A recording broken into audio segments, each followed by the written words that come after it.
The man who slept closest to the president stole from him. Not his secrets, his time. The silence inside the presidential suite wasn't the kind that calms, it was the kind that follows a breach. A fault line running under polished marble floors and the stillness of bulletproof glass. Outside, the rain whispered like someone confessing through the wind, and somewhere below, security changed shifts, unaware that something irreparable had already slipped past their protocols. Ibrahim Traoré stood in front of the mirror, bare-chested, the long diagonal scar along his rib catching the soft dawn light like a wound that still breathed. On the nightstand, something sacred was missing, a weathered wristwatch, plain, cracked at the glass, the leather band stitched more than once by a hand long buried. It had been his father's, a relic, not of wealth but of weight. It had survived exile, revolution, betrayal, but not last night. The man assigned to guard him while he slept, the man closest to his every heartbeat, had vanished. Not dismissed, not on assignment. Gone. His name was Yassir.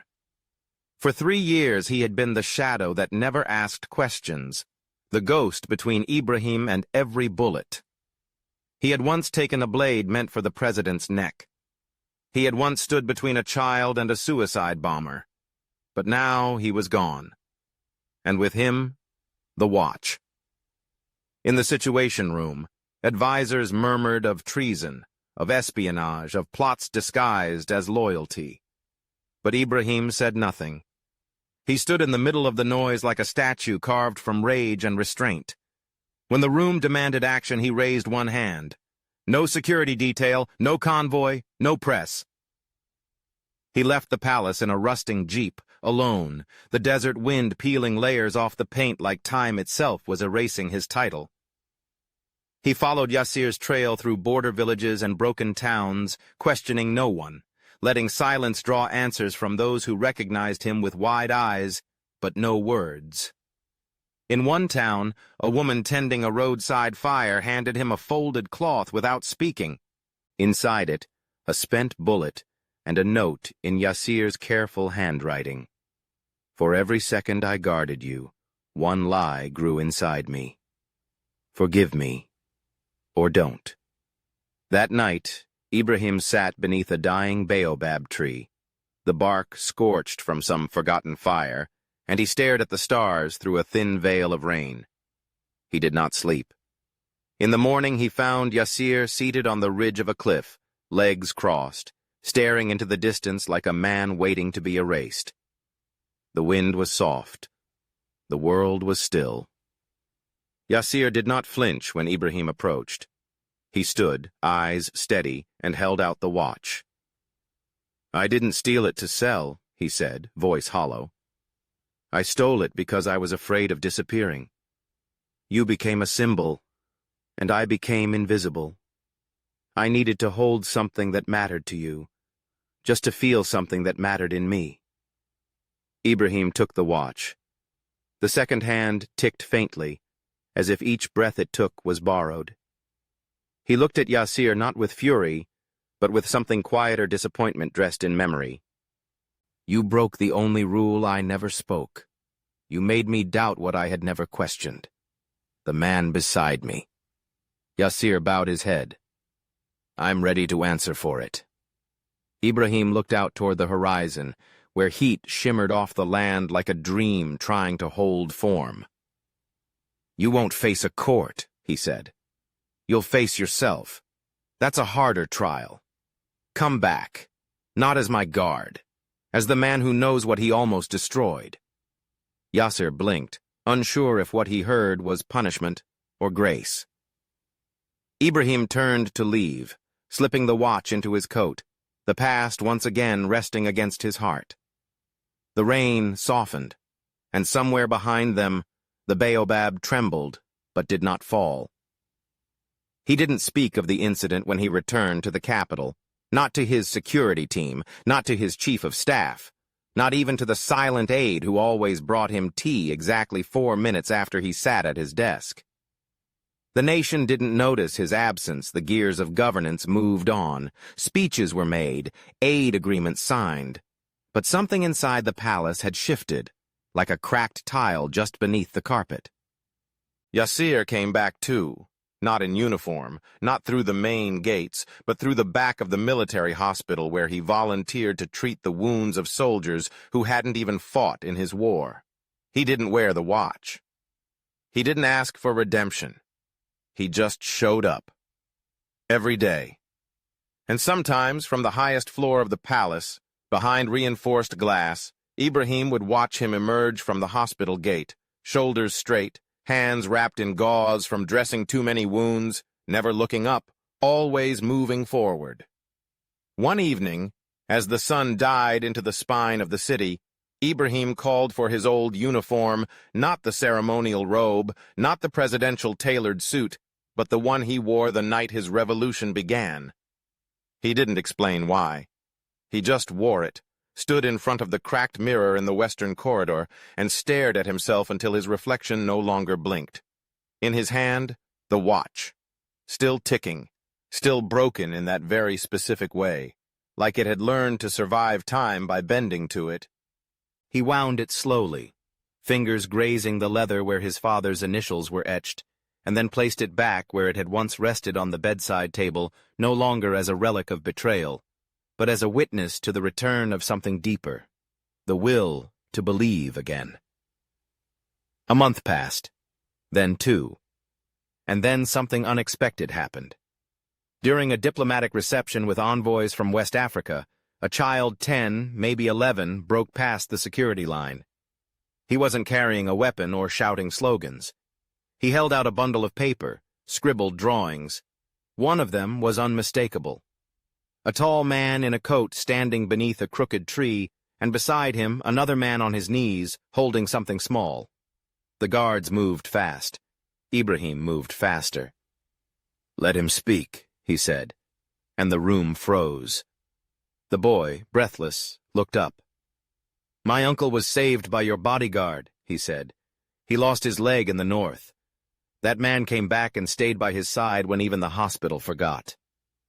Ibrahim didn't blink. He looked at the drawing again. It was crude, but it was true. That night he sat alone in the same room where the watch had gone missing, and this time he took it off voluntarily, placed it into a small velvet box, and slid it across the desk toward his aide. "Deliver this to the military hospital," he said. "Don't explain. He'll understand." The aide bowed and left. Yasir opened the box 2 days later. He didn't cry. He didn't speak. He simply slipped the watch onto his wrist and returned to his work. Not as a symbol, not as a shadow, but as a man who had made a choice and survived the judgment that followed.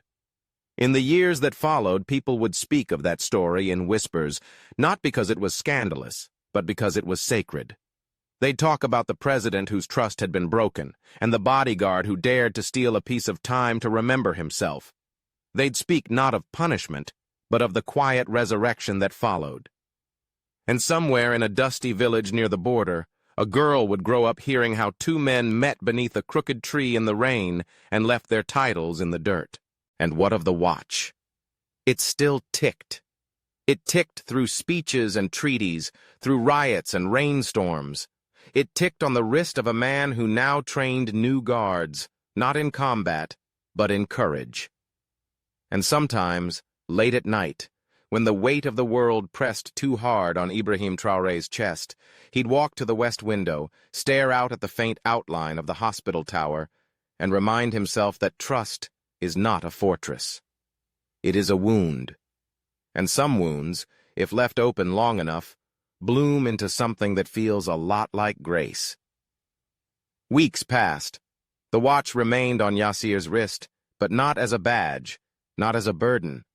He never spoke of how it returned to him, nor did anyone ask. Some symbols don't need explanation, they echo. One morning, long before the city awoke, Yasir stood in the courtyard of the training grounds at Camp Sangoulay-la-Mizana, the military sun barely cresting over the eastern wall.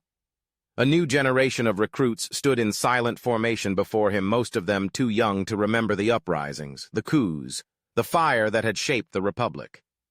He didn't speak like a commander. He spoke like a man who had fallen once and stood again. "Protecting a president is not about guns," he said. "It's about seeing the person when the world sees the power. You must guard his silence, not just his safety." Among the recruits, one raised a hand. "Is it true," he asked, eyes wide, "that you once stole from him?" The yard stiffened. Yasir didn't flinch. "Yes," he said, "and it nearly cost me more than my career. But he gave me something greater than a second chance. He gave me the burden of remembering who I am." That night, Ibrahim stood at his desk, a dispatch from the Eastern Front in one hand, a small stone in the other. The stone had been sent in a sealed envelope, with no note. Just the smooth shape, rounded by river time, and a single black mark across its surface like a scar. He understood the symbol. It was from Yasir. They had once passed through a village where boys played a game with those stones, each one marked to carry memory, never words. You gave the stone when words failed, and Ibrahim felt, in the weight of it, a kind of closure. Not the end of a chapter, but the stitching of a wound. A reminder that power isn't what bends men. Forgiveness is. Years later, when Ibrahim would retire from office, he'd disappear for a season, no press, no biography, no farewell tour, just gone. When asked where he'd gone, Yasir would only smile and say, "To find time again." In that year, the watch vanished once more. Not stolen, not lost, passed on. To whom, no one knew. But some nights, when the moon cut across the capital just right, a soldier on patrol might swear they saw a figure beneath the baobab tree by the old presidential compound, someone standing still, hand tucked in his coat, listening to something too quiet to name. And if they looked closely, they might see the faint glint of a cracked glass watch ticking in the dark. Not all stories end in fire or applause. Some end like time itself does, with a steady beat, a quiet breath, and the knowledge that no betrayal, no scar, no silence lasts forever when met with the courage to begin again.